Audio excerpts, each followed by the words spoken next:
The next piece of music is the most recently discovered chorale prelude, or piece of music at all, that Bach wrote. Yeah. I could never have known this one when I was 14 because nobody knew about it. Right.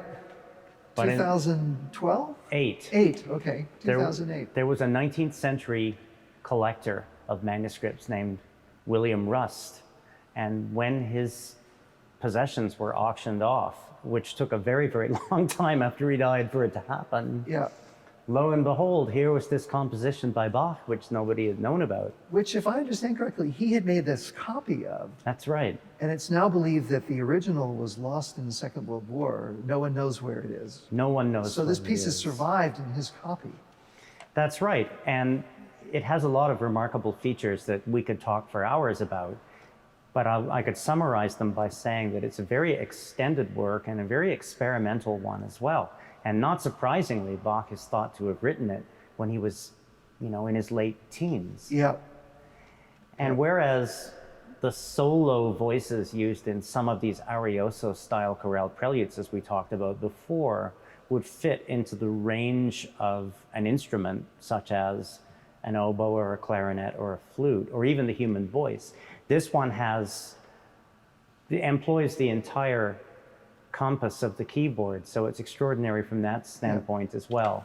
So it's like an ornamented chorale, but the ornamented voice ranges up and down. Beyond what would normally be the case. Yeah. And it also has a cadenza at the end that you'll hear as being kind of an addendum to the rest of the composition, which is another extraordinary feature that it's got. Give us an example of where it ranges down into the lower part of the keyboard in this single solo voice. What it does is that it presents melodic material starting with something very small, and then it continually gets bigger. Okay. So the very first statement we hear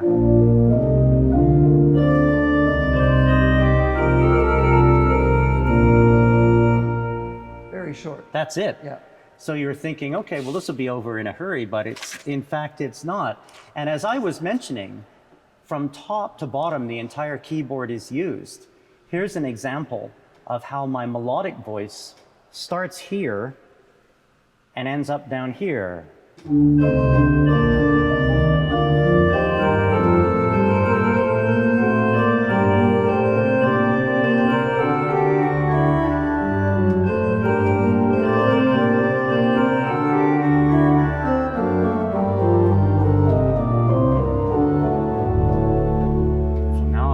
Down here. Amazing. And at the end of the composition, he really does show us the entire potential of the keyboard in the form of this cadenza, which I mentioned.